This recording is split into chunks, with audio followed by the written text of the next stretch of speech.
इसका भी calibration procedure same है जैसा कि आपने प्रेशर ट्रांसमीटर का किया, इसमें कोई अलग नहीं है, प्रोसीजर सेम है। सिर्फ आउटपुट का जो हमको आउटपुट जो मिलना चाहिए 4, 8, 12, 16, 20 वो नहीं मिलेगा, उसके जगह में आपको क्या मिलेगा 4, 12, 15.3, 17 पॉइंट कितना है 85 एंड 20 मिलेगा। ठीक है, तो ये आपको आउटपुट मिलेगा। यही डिफरेंस है आपका ट्रांसमीटर में, अगर आप डीपी टाइप का ट्रांसमीटर फ्लो के लिए यूज कर रहे हैं। तो हम लोग क्या करेंगे, सबसे पहले तो इसका रेंज सेट करेंगे। रेंज हम लोग लिए हैं 0 से 160, तो इसको कम्युनिकेट करेंगे। कम्युनिकेट करने के बाद इसको रेंज सेट करेंगे, और रेंज सेट करने के बाद प्रेशर अप्लाई करके देखेंगे कि हमको उतना उतना मिली एम्पियर मिल रहा है या नहीं।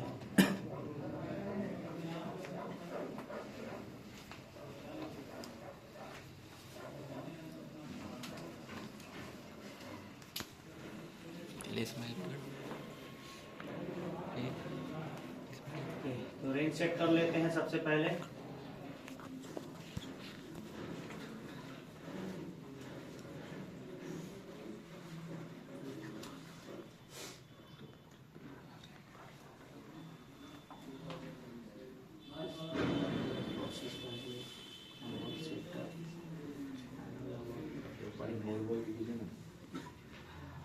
तो रेंज इसका 0 से 160 ही सेट किया हुआ है। ठीक है, 160 इंच ऑफ वाटर कॉलम, वही है मेरा रेंज। तो अब हम लोग क्या करेंगे, प्रेशर अप्लाई करेंगे और देखेंगे कि हमको जितना प्रेशर में 0 में हमको कितना मिलना चाहिए था, 4 मिली एम्पियर मिलना चाहिए था। तो 0 में 4 मिल रहा है ना, 0 में 4 मिली एम्पियर मिल रहा है, हम 4 मिली एम्पियर लिख लेंगे। उसके बाद हम कितना देंगे, 40 देंगे। तो यहां से हम 40 देते हैं।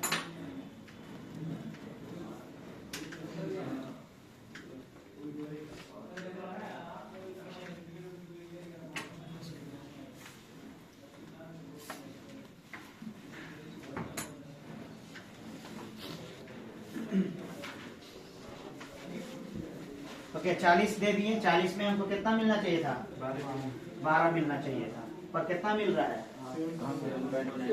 7.9, मतलब 8 मिल रहा है। क्यों मिल रहा है 8?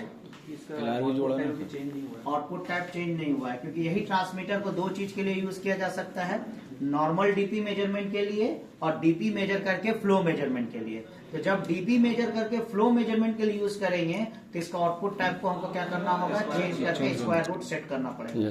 तो हमको कॉन्फ़िगरेशन में जाना होगा। कॉन्फ़िगरेशन में जाने के बाद हम जाएंगे इसमें प्रोसेस वेरिएबल में। प्रोसेस वेरिएबल में यहाँ पे दिया हुआ है ट्रांसफर फंक्शन, है ना। तो ट्रांसफर फंक्शन में जाएंगे, 3 नंबर ट्रांसफर फंक्शन में लिखा हुआ लीनियर एंड स्क्वायर रूट। तो हम स्क्वायर रूट सेलेक्ट करेंगे, इंटर करेंगे और सेंड करेंगे जैसे, तो हमको क्या करेगा, अभी ये स्क्वायर रूट में आउटपुट दे दिया, है ना। क्या हुआ, समझ में आ रहा, नहीं आ रहा, काहे पीछे हो गया है। चलो एक काम करो, थोड़ा पीछे और चलो, सब वो आगे हो जाएगा। देखो हाँ, चलो पीछे थोड़ा, चलो चलो, दिख रहा है ना अभी सबको, नहीं अरे वही रुको, ये सारा कुछ करने मिलेगा। ठीक है, खुद से ये हम लोग करेंगे सबको 1 by 1। जो प्रैक्टिकल का हम लोग ये बनाए थे, खुद से यह प्रैक्टिकल किया जाएगा तो खुद ही ये हो जाएगा। अभी 10 दिन आप लोग का हार्ड छूट गया है, जो उस दिन आप लोग हार्ड कम्युनिकेटर यूज कर रहे थे कॉन्फिडेंस से, अभी 10 दिन छूट गया है, तो फिर थोड़ा सा ये होगा। तो इसी के लिए एक्सपर्ट तभी होगे जब डेली चलाओगे। ये सब वैसे ये गाड़ी चलाने वाला हिसाब है, डेली गाड़ी चलाएंगे तो गाड़ी में कॉन्फिडेंट है, गाड़ी चलाना छोड़ देंगे कॉन्फिडेंस खत्म। इसमें भी वही है। तो हम कितना हो गया, मेरे को मिल गया 12 मिली एम्पियर। अब कितना देंगे, 80 inch of water column. Okay, 80 inch of water column apply कर दिए हैं। तो 80 इंच ऑफ वाटर कॉलम में हमको मिलना चाहिए था 15.3, तो 15.3 मिल रहा है ना। उसके बाद हमको कितना अप्लाई करना है, 120। तो अगर मेरा लीनियर होता तो यहाँ पे अभी हमको कितना मिलता, 12 मिलता, पर अभी स्क्वायर रूट है तो हमको ज्यादा मिल रहा है। अब कितना देना, 120, और ज्यादा हो गया है 180।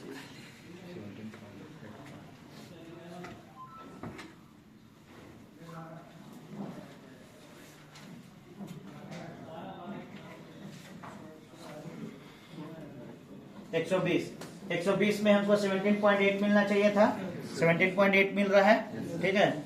उसके बाद 160 और 60 से ज्यादा हो गया, चलो 20 मिलना चाहिए था, ऑलमोस्ट 20 मिल रहा है, 160 से ज्यादा हो गया इसलिए 20.3 है। ओके, अगर 20.3 मिल रहा है, आपने 160 अप्लाई किया, मिलना चाहिए था 20, मिल रहा है 120.3, क्या करोगे? क्या करोगे भाई? हाँ, पूछे आपसे है ना, जब पूछेंगे तो उस समय जवाब देगा तो अच्छा भी लगेगा। हाँ बोलो। हाँ पीछे वाला क्या करोगे? हाँ स्टार्ट वाला बोलो ना। स्पैन सेटिंग क्या होता है? हमको तो नहीं पता यहाँ पे स्पैन सेटिंग क्या होता है। हाँ क्या करोगे? मोबाइल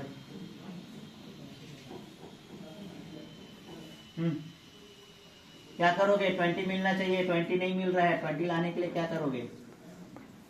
स्पैन सेटिंग बोलो। दोनों में फर्क है। जो वर्ड है सर्टेन वर्ड बोलेंगे तो ज्यादा अच्छा लगेगा। स्पैन सेटिंग पुराना वाला जमाना का हिसाब से वो सही है, पर आज के टाइम में सेंसर ट्रिम बोलता है सब, तो हमको सेंसर ट्रिम बोलेगा। अब पूछेगा स्पैन सेटिंग कैसे करोगे? स्पैन सेटिंग हाँ कैसे करोगे स्पैन सेटिंग? 20 मिलियन पे कैसे करोगे? हाँ कैसे करोगे? पता नहीं बोलने, हाँ पता है, वो भी नहीं पता। बोलो। हाँ स्पैन सेटिंग कैसे करोगे? हार्ड कम्युनिकेटर आपको कहाँ जाओगे? कॉन्फ़िगर में जाएंगे। हाँ प्रैक्टिकल क्लास फर्स्ट टाइम में किया सर, तो यहाँ से वेबिनार है। हाँ बोलो भाई। कॉन्फ़िगरेशन में जाएंगे, कैलिब्रेशन में। तो हम कॉन्फ़िगरेशन में जब गए थे, कैलिब्रेशन में गए थे। कॉन्फ़िगरेशन अलग चीज़ है, कैलिब्रेशन अलग चीज़ है।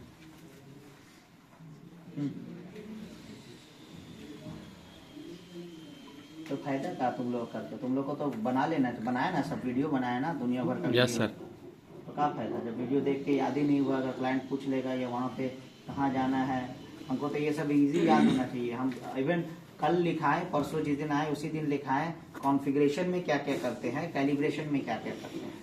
तो हम तो डायरेक्ट बोलेंगे कि कैलिब्रेशन मेन्यू में जाएंगे, सेंसर ट्रिम सेलेक्ट करेंगे, सेंसर ट्रिम कर देंगे, इतना ही बोलना है। याद नहीं करोगे, बोलने का प्रैक्टिस नहीं करोगे, कुछ नहीं होने वाला है, ठीक है।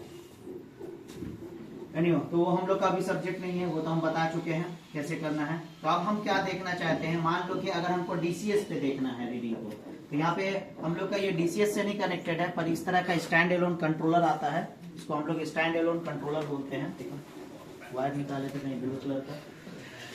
हाँ चलो बैठो, जो बैठा उधर सब बैठो। चलो ये आगे वाला, चलो इधर होके बैठो, चलो इधर होके बैठ जाओ। इधर फिर हम आने जाने कैसे करेंगे? चलो इधर।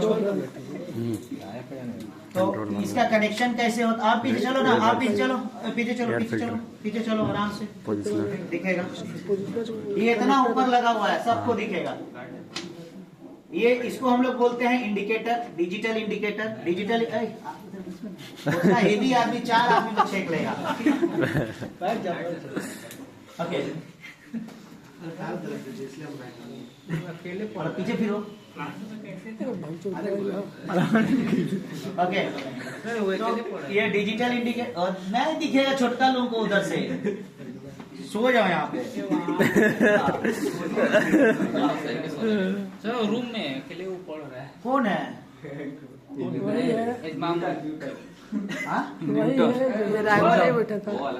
कोई भी पीएलसी जो कनेक्ट होता है, कैसा कनेक्ट होता है? मल्टीमीटर के जैसा, क्योंकि पीएलसी क्या चीज को मेजर कर रहा है? सर्किट के मिली एम्पेयर को। मिली एम्पेयर को मेजर करके हमको रीडिंग बताता है। तो ये भी क्या चीज को मेजर कर रहा है? तुम लोग चलो तो और पीछे चलो, पीछे घसको और घसको नहीं पीछे का। हाँ चलो, वो पीछे का थोड़ा सा और पीछे हो, और पीछे करके यहाँ पर भी देखना, पीछे।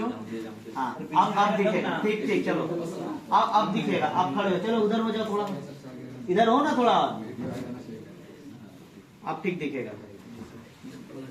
तो ये जस्ट लाइक मल्टीमीटर के जैसा सीरीज में कनेक्ट होता है। जैसे यहाँ पे हम लोग मल्टीमीटर को सीरीज में किए हैं, हम चाहे तो इसको निकाल दें, निकाल कर इसको मल्टीमीटर के जैसा सीरीज में कनेक्ट कर दें। ठीक है, मल्टीमीटर के जैसा सीरीज में इसको कनेक्ट करने के बाद हम इसको ऑन करते हैं। ये जो कंट्रोलर है, देखो इसमें भी बटन, ये सॉरी इंडिकेटर है, ये इंडिकेटर भी आता है और कंट्रोलर भी आता है, जिसको पीआईडी कंट्रोल बोलते हैं। सर आप लोगों को पढ़ाए होंगे पीआईडी कंट्रोलर।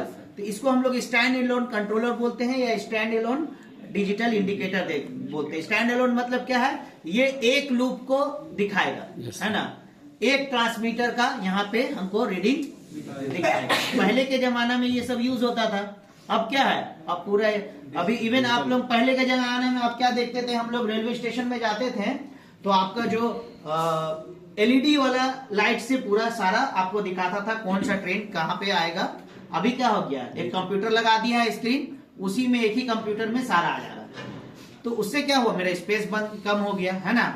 तो ये इसी तरह से पहले के जमाना में जब इंसान रीडिंग, डिजिटल इलेक्ट्रिकल रीडिंग यहाँ पे या डिजिटल इंडिकेशन यहाँ पे कंट्रोल रूम में दिखाना स्टार्ट किया, तो इसका इजाद हुआ सबसे पहले। उसके बाद हमारा HMI वगैरह उसका इजाद हुआ। तो सबसे पहले यहाँ पे लिखा हुआ है कि इसका इनपुट सिग्नल कितना होगा, 4 to 20 मिली एम्पेयर।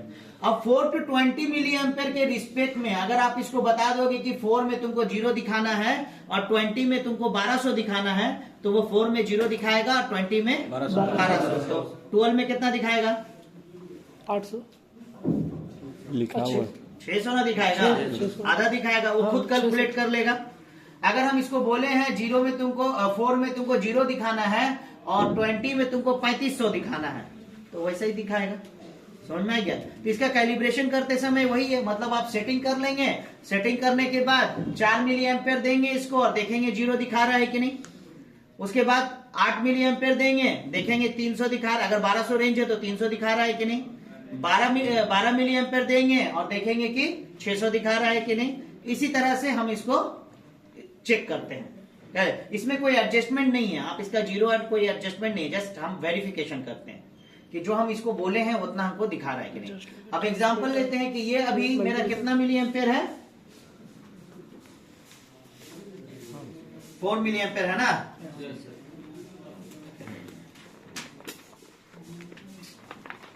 वगैरह सब किधर किधर फेंक देता है, बहुत परेशानी।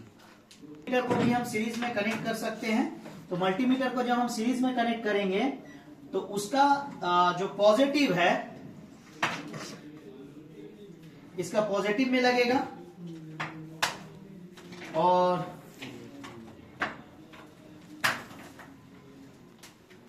पर मिल रहा है अभी, और वहां पे हमको कितना दिखा रहा है, 0 दिखा रहा है ना। मतलब ये किसको रीड करके हमको यहाँ पे वैल्यू दिखा रहा है, मिली एम्पेयर को रीड करके हमको वैल्यू दिखा रहा है। सर्किट में जो करंट फ्लो हो रहा है उसको रीड करके हम इसको बोल के रखें कि 20 में हमको 3500 दिखाना है। तो अभी हम इसको कितना देंगे, 40 में हमको कितना दिखाना चाहिए, 8 12। देखो ना लिखा हुआ स्क्वायर रूट हो तो स्क्वायर रूट में 12। वहां कितना दिखाना चाहिए, वहां क्या दिखाएगा, मिली एम्पेयर दिखाएगा, फ्लो दिखाएगा। डीसीएस में क्या देखेंगे, फ्लो ना देखेंगे। तो हमको फ्लो दिखा रहा है, कितना दिखाना चाहिए था फ्लो, 40 केपीए का अगर डीपी क्रिएट होता तो फ्लो कितना दिखाना चाहिए था, 1750, है ना। मिली एम्पेयर मिलना चाहिए था 12 और 1750 हमको डीसीएस पे दिखाना चाहिए, दिखा रहा है ना। क्योंकि रेंज हम सेट किए, वहां जो भी रेंज हम उसको सेट करेंगे उसके हिसाब से हमको वहां वो दिखा देगा। क्लियर हो रहा सबको, नहीं हो रहा। मान लो कि ये जो ट्रांसमीटर है, वो जो फ्लो ट्रांसमीटर लगा हुआ है ना, और फिर लाइन में पानी का फ्लो हो रहा है, ठीक है। अभी वहां पे उस लाइन का जो ट्रांसमीटर का जो कैलिब्रेशन रेंज है 0 से 160 है। 0 से 160 में हमको पता है कि जो लाइन में अगर 0 डीपी क्रिएट होगा, ट्रांसमीटर 0 रीड करेगा तो मतलब फ्लो 0 है।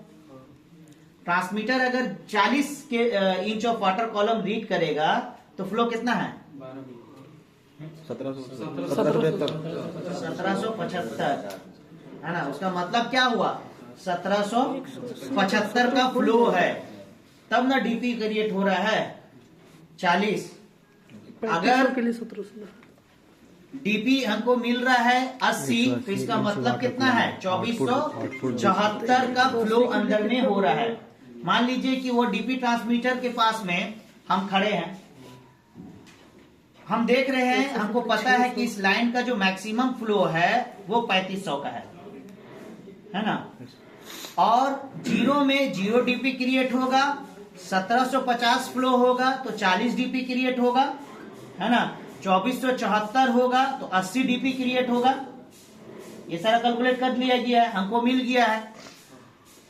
तो हम क्या किए, अगर मान लो कि हमको वहां पर ऑपरेटर को बताना है, मान लो डीसीएस सिस्टम नहीं है तो हम फ्लो ट्रांसमीटर के पास खड़े होंगे, या मान लीजिए कि हम वहां पे एक प्रेशर गेज लगा दिए जो डीपी दिखा रहा है। क्या दिखा रहा है? डीपी दिखा रहा है। हम देख रहे प्रेशर गेज में डीपी अभी 40 है, तो ऑपरेटर को आप कितना फ्लो बताओगे? 1750 50 है। हाँ, 50% फ्लो बताएंगे, है ना, क्योंकि हमको पता है कि इसका रेंज 3500 है और डीपी जब 25% होता है तो फ्लो 50% होता है, वही हो रहा है ना।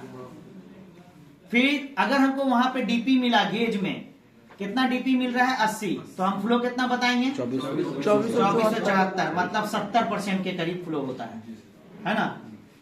यही रिलेशन है। उसके बाद अगर हमको वहां पे डीपी मिल रहा है 120, तो कितना बताएंगे? 3031,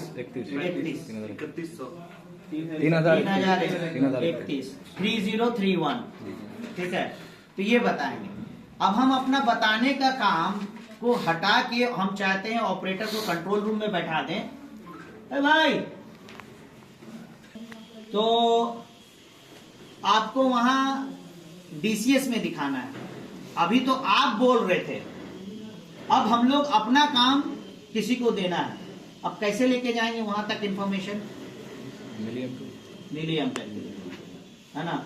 अब हम क्या किए, प्रेशर गेज को हटाएं और ट्रांसमीटर बैठा दिए, और ट्रांसमीटर को बोल दिए कि जब तुमको 40 डीपी मिले तो हमको 12 मिलीएम्पेयर दे देना, है ना, क्योंकि हम स्क्वायर रूटिंग कर दिए हैं। उसमें नॉर्मल रहता है तो बोलते हैं 8 मिलीएम्पेयर देना, तो इसमें स्क्वायर रूटिंग कर रहे हैं तो उसको बोले हैं 40 डीपी में तुम हमको 12 मिलीएम्पेयर देना। अब ये वायर को लेके गए, ले जाके उसमें कनेक्ट कर दिए। अब उसको बोल दिए हैं कि देखो इस वायर में अगर करंट 4 मिलीएम्पेयर हो तो हमको कितना दिखाना? 4 मिलीएम्पेयर में 0 ना दिखाना, और 20 मिलीएम्पेयर हो तो हमको 3500 दिखाना। वही काम कर दे रहा हूं, पूरा सर्किट तो ऐसे ही काम कर रहा है ना। तो हम जब इसको 25% डीपी दिए हैं तो 25% में ये 12 मिलीएम्पेयर इसको दे दिया, तो वो 12 मिलीएम्पेयर के हिसाब से दिखा दिया। 25 कितना दिखाया? 50%, 1750 मतलब 3500 का 50%, क्योंकि उसको 4 to 20 का 50% मिला है अभी, है ना। 12 मिलीएम्पेयर इक्वल टू 50%। अलग अलग कंपनी अलग अलग तरह से करता है। कोई कोई कंपनी आउटपुट को यहाँ लीनियर में रखता है और डीसीएस में स्क्वायर रूटिंग करता है, ठीक है। पर बहुत सारा कंपनी इसमें जो कि फ्यूचर दिया है तो यहीं पे स्क्वायर रूटिंग कर लेता है। मतलब इसके प्रोसेसर में पूरा प्रोग्राम बना है ना, हम लोग जो कैलकुलेशन किए पूरा कैलकुलेशन इसका इसमें बना हुआ है। तब तो कितना डीपी हो रहा है उसके हिसाब से कैलकुलेट करके हमको मिली एम्पेयर आउटपुट दे देगा। समझ में आ गया? तो अब हमको अगर हम 80 अप्लाई करते हैं डीपी, यहाँ 80 डीपी क्रिएट करते हैं तो कितना फ्लो मिलना चाहिए? 2474।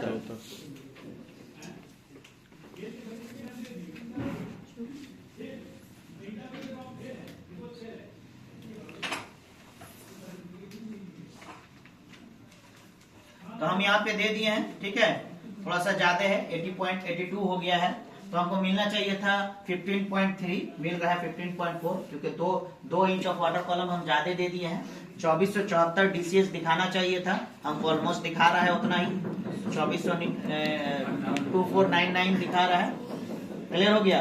तो जब हम लोग इवेंट फील्ड में जो हम बताए थे कि पीएम वगैरह करते हैं, है ना, पीएम कर रहे हैं या लूप चेक कर रहे हैं, तो क्या करते हैं, यहाँ पे तो सामने सामने है। यही चीज अगर हम दूर करते, उस रूम में करते, और ये रूम यहाँ से वहां ब्लॉक है, तो हमको क्या करना होगा, कुछ मीन्स ऑफ कम्युनिकेशन यूज करना होगा, फोन यूज करना होगा, वॉकी टॉकी यूज करना होगा, रेडियो यूज करना होगा। तो हम उसमें क्या करेंगे, हम यहाँ से देंगे 40 देंगे और उसको बोलेंगे ओके 25% डीपी अप्लाई किए हैं, देखो कितना फ्लो मिल रहा है ना। उसको पता है कि 25% डीपी में कितना फ्लो मिलना चाहिए, 1750। तो वो देखेगा, बोलेगा ओके फ्लो सही है, तो 1750 मिल रहा, तुम 50% डीपी दे दो। तो यहाँ पे हम क्या करेंगे, डीपी 50% देंगे, उसको बोलेंगे ओके 50% डीपी अप्लाई, है ना, या प्रेशर अप्लाई, तो वो अप्लाई कर देगा। वो देखेगा फिर 1750 में 2400 मिलना चाहिए, देखेगा सही है। तो उसी तरह से स्टेप बढ़ा के हम लोग जाएंगे। तो पीएम करते समय हम लोग सोच लो कि ये डीसीएसी है ना, सेम चीज है, वहां भी वही चीज है, यहाँ पर भी यही चीज है, बट उसमें क्या है, हम एक स्क्रीन पे मल्टीपल पैरामीटर्स देख सकते हैं, पर इसमें हम एक इंडिकेटर में एक ही पैरामीटर देख सकते हैं। समझ में आ गया? ओके। उसके बाद हम कितना देंगे, 120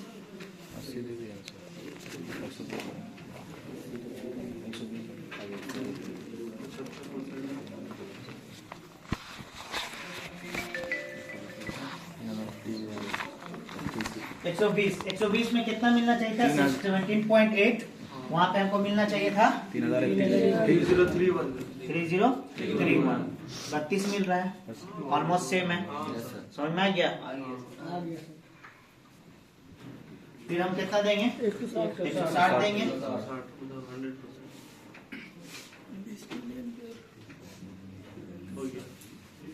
ठीक है। तो 160 में हमको मिलना चाहिए था 3548, क्योंकि 160 से थोड़ा ज्यादा प्रेशर चला गया है, तो मिली एम्पेयर बढ़ चुका है, मिली एम्पेयर के हिसाब से वो थोड़ा बढ़ के हमको दिखा दिया। क्लियर हो गया? तो यही है हमारा लूप। पीएम करते समय हम लोग इसी तरह से पूरा पीएम करते हैं, एक आदमी फील्ड में होगा, एक आदमी कंट्रोल रूम में होगा। फिर बहुत सारा अलार्म्स वगैरह का भी होता है, जैसे वहां पे क्या है, अगर मान लीजिए कि डीसीएस में सेट किया गया है कि अगर 3200 से ऊपर चला जाए फ्लो तो अलार्म बजे, या अलार्म का टैग आ जाए, है ना। बहुत सारा जो पीएलसी है उसके साथ में एक छोटा सा बजर लगे रहता है, कोई भी अलार्म आएगा तो ऑपरेटर को अलर्ट करना है ना, तो अलार्म भी बजेगा, और जो ग्राफिक्स में मेरा टैग लिखा होगा उसका कलर भी चेंज हो जाएगा, तब ना समझ में आएगा कि अलार्म आया है उस टैग पे। तो अलार्म बजेगा अलग अलग, कोई में मतलब आजकल कैसे वॉइस दिया हुआ है, वॉइस होगा हाई अलार्म करके, ठीक है, या बजर बजेगा टी टी करके, तो ऑपरेटर कुछ भी रहेगा तो जाके तुरंत देखेगा मेरा सिस्टम में क्या हुआ है। कुछ अलार्म का पेज भी होता है, डायरेक्ट उस अलार्म पेज में चला जाएगा, वो डायरेक्ट अलार्म पेज ओपन करेगा और जो लेटेस्ट अलार्म होगा वो टॉप में लिख के आ जाएगा। आजकल जान रहे हैं ऑटोमेशन कितना फ्यूचर्स हो गया है। हर कुछ आदमी को क्या चाहिए, इंसान को इजी चाहिए देखने के लिए, है ना। जैसे आपका मोबाइल में कोई नया मैसेज आया तो कहाँ जाता है, सबसे टॉप में। कोई कॉल हिस्ट्री है तो सबसे टॉप में। इवन आप उसको अगर रिसीव नहीं कर पाते हैं तो जैसे कॉल आया, मिस कॉल आया, तो उसका कलर क्या होता है, रेड होता है, ताकि आप इमीडिएट उसको, तो सारा सिस्टम वहाँ वैसे क्यों रेड कर दिया, क्योंकि ताकि डिफ्रेंशिएट किया जा सके। इसको आप एक्नॉलेज नहीं किया, इवन आप एक दफा उसको क्लिक कर लेते हैं तो फिर क्या हो जाता है, नॉर्मल हो जाता है, ब्लैक हो जाता है फिर वो, तो उसको बोलते हैं मतलब रेड। अगर आप 6 महीना तक उसको आप कुछ नहीं करिए तो रेडे रहता है। तो वो सब एक्नॉलेजमेंट है, वो हो गया, मतलब आपने उसको चेक कर लिया है, तो आप उसको रेड रख के कोई फायदा है, फिर वो नॉर्मल स्टेज में चला जाता है। तो सारा सिस्टम उस तरह से वहां पे काम करता है। क्लियर हो गया? Yes, sir. चलो फिर